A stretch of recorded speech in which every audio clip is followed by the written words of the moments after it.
नहमदुहु व नुसल्ली अला रसूलिहिल करीम अम्मा बादु फ़अऊज़ु बिल्लाहि मिनश शैतानिर रजीम बिस्मिल्लाहिर रहमानिर रहीम फ़स्अलू अहल ज़िक्रि इन कुंतुम ला तालमून सदक़ल्लाहुल अज़ीम। आज मैं इंशाअल्लाहुल अज़ीज़ अल्लाह के फ़ज़ल से, अल्लाह की मदद से और अल्लाह की तौफ़ीक़ से आप हज़रात के लिए कुर्बानी के बारे में चंद मसाइल लेके आया हूँ।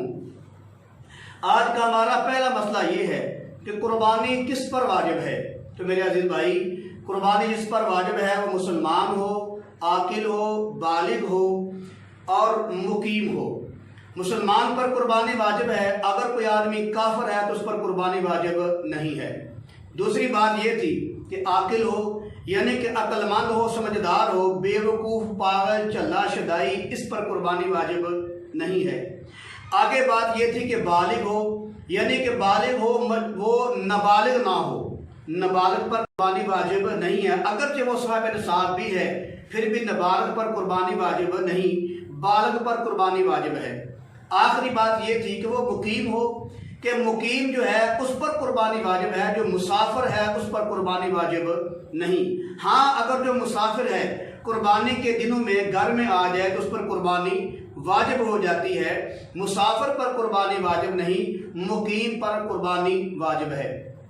आगे हमारा आज का दूसरा मसला ये है कि जिस पर सदका फितर वाजिब होता है, क्या उस पर कुर्बानी भी वाजिब होती है? जी मेरे प्यारे अजीज भाइयों, जिस पर सदका फितर वाजिब है उस पर कुर्बानी भी वाजिब है। आगे मसला ये है कि एक आदमी है जिसके पास रहायश के लिए अपना ज़ाती मकान है, उसमें वो रहता है, लेकिन एक मकान वो है जो उसने किराए पे रखा हुआ है। वो जो किराए पे रखा हुआ मकान है, किराए पे दिया हुआ मकान है, मसला ये है कि उस पर कुर्बानी वाजिब है या नहीं, उस मकान की मालियत पर कुर्बानी वाजिब है या नहीं।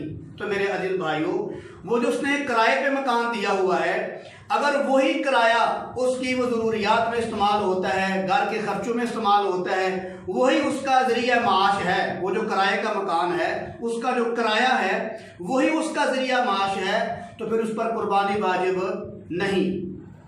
हाँ, अगर वो जो किराए का मकान है अगर वो ना भी हो कि उतनी वो मालियत का मालिक है, अगर उसका वो किराए का मकान ना भी किराए पे चढ़ा हुआ हो तो फिर भी उसका गुजारा हो सकता है। यानी कि अगर उसके पास वो किराए का मकान ना भी हो फिर भी उसका गुजारा अच्छा खासा हो सकता है। फिर वो देखना पड़ेगा कि वो जो मकान है जो वो खाली पड़ा हुआ है उसकी मालियत कितनी है। अगर उसकी मालियत निसाब को पहुंच जाती है तो फिर उस पर कुर्बानी वाजिब है, वरना उस पर कुर्बानी वाजिब नहीं है। आगे मसला ये है कि एक आदमी है जिसके पास 2 प्लाट पड़े हुए हैं, वो प्लाट 2 वैसे ही पड़े हुए हैं, उसका जरिया माश नहीं। अगर वो उसका जरिया माश है, उसमें गंदम बीजता है, वो फसल वगैरह लगाता है, तो उस पर कुर्बानी नहीं, उसका जरिया माश है। लेकिन अगर वो वैसे ही खाली पड़े हुए हैं, उसको पता है कि अगर ये मेरे प्लाट ना भी हो तो मेरा गुजारा हो सकता है, वो बिल्कुल फजूल पड़े हुए हैं, उसके किसी काम में नहीं आ रहे, तो लिहाजा फिर देखना पड़ेगा कि वो जो उसके 2 प्लाट हैं उनकी मालियत कितनी है। अगर उनकी मालियत जो है वो 52 तोले चांदी या 7.5 तोले सोने को पहुंच जाती है तो फिर उस पर कुर्बानी भी वाजिब है। अगर उनकी मालियत कम है तो उस पर कुर्बानी भी वाजिब नहीं है। आगे मसला ये है कि अगर कोई आदमी है उसके पास बैल हैं, वो बैल से वो हल जोतता है, ज़मीन में खुदाई करता है, जैसे वो लोग ज़मींदार हल चलाते हैं। अगर वो 2 बैल जो हैं उसके ज़मीन में हल चलाने के काम आते हैं तो वो उसका ज़रिया माश है, लिहाजा उस पर कुर्बानी वाजिब नहीं। लेकिन अगर वो दो बैल वैसे ही बांधे हुए हैं, उसके किसी काम में नहीं आ रहे, उसने शौक से पाले हुए हैं तो उसके किसी काम में नहीं आ रहे, अगर वो उसके पास 2 बैल ना भी हो तो उसका गुजारा चल सकता है, तो फिर देखना पड़ेगा कि उसकी बैल की दोनों की मालियत है वो 52 तोले चांदी के बराबर है या नहीं। अगर 52 तोले चांदी के बराबर है तो उस पर कुर्बानी भी वाजिब है। अगर उनकी इतनी मालियत नहीं तो उस पर कुर्बानी भी वाजिब नहीं। लेकिन आजकल के दौर में जिसके पास 2 बैल हों ठीक ठाक, जिनकी कीमत तकरीबन आजकल लाख रुपया बन जाती है या 1.5 लाख रुपया बन जाती है, तो अगर वो उसके जरिए माश में वो काम आ रहे हैं तो फिर उन पर कुर्बानी वाजिब नहीं। लेकिन अगर वो वैसे ही उसने पाले हैं, जवान किए शौक के साथ, तो उस पर कुर्बानी واجب ہے، اس کی مالیت جو ہے پکی بات ہے 52 تولے چاندی کو پہنچ جاتی ہے، لہذا ان پر قربانی بھی واجب ہے۔ آگے مسئلہ یہ ہے کہ جو عورت کا حق مہر ہے اس پر قربانی واجب ہوتی ہے یا نہیں ہوتی؟ تو میرے عزیز بھائیوں، جو عورت کا حق مہر ہے وہ اگر صاحب نصاب یعنی وہ نصاب تک پہنچ جاتا ہے، وہ نصاب تک پہنچ جاتا ہے تو اس پر حق مہر پر بھی قربانی ہے، یعنی کہ اس کا جو حق مہر کا جو مال ہے، سونا ہے یا چاندی ہے، اگر ان کی مالیت 52 تولے چاندی کی ہے تو اس پر قربانی بھی واجب ہے۔ اگر اس کی مالیت 52 تولے چاندی سے کم ہے تو اس پر قربانی واجب نہیں ہے۔ آگے مسئلہ یہ ہے کہ جو آدمی ماہانہ تنخواہ لیتا ہے، کیا ماہانہ تنخواہ لینے والے پر قربانی واجب ہے کہ نہیں؟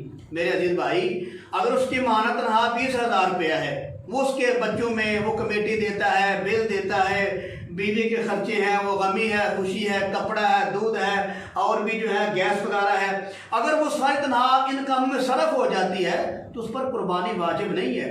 قربانی واجب ہونے کے لیے اس کے پاس نصاب کا ہونا ضروری ہے، نصاب پورا ہو۔ نصاب کیا ہے؟ 52 تولے اس کے پاس جو چاندی ہے اس پر اگر وہ نصاب پورا ہے، اتنی چاندی ہے تو اس پر قربانی واجب ہے۔ اگر اتنا نصاب اس کے پاس نہیں تو اس پر قربانی نہیں، تو لہذا جو تنخواہ جو اس کی ہے اس پہ قربانی واجب نہیں۔ ہاں اگر تنخواہ سے بچا بچا کر پورا سال لگا رہا، اتنے پیسے اس کے پاس جمع ہو گئے کہ وہ 52 تولے چاندی کے برابر ہو گئے تو اس پر قربانی واجب ہے، اگر نہیں تو اس پر قربانی بھی واجب نہیں۔ آگے مسئلہ یہ ہے کہ ایک آدمی پر قربانی واجب نہیں تھی، اس نے جان بوجھ کر قربانی کا جانور لیا، تو کیا اب وہ قربانی دے سکتا ہے کہ نہیں؟ میرے عزیز بھائی، جن پر قربانی واجب نہیں، اگر وہ جان بوجھ کر قربانی کا جانور لیتا ہے تو اس پر قربانی واجب ہو جاتی ہے۔ مثال کے طور پر آدمی پر نفل پڑھنا کو ضروری نہیں، نفل پڑھنا آدمی پر کو واجب نہیں، اگر وہ کوئی شوق سے نفل شروع کر لیتا ہے تو اگر وہ کسی وجہ سے نفل کو توڑ دیتا ہے تو توڑنے کے بعد اس پر نفل پڑھنا واجب ہو جاتا ہے۔ اگر وہ پہلے شروع ہی نہ کرتا تو اس پر نفل پڑھنا کوئی واجب عمل نہیں تھا۔ ایسے ہی اگر کسی آدمی نے قربانی لی ہے، اس پر قربانی واجب نہیں تھی، اس نے شوق سے جانور لیا ہے، تو اب اس کا جانور کا ذبح کرنا اس پر واجب ہو گیا ہے۔ اگر وہ ذبح نہیں کرے گا تو وہ گناہگار ہوگا۔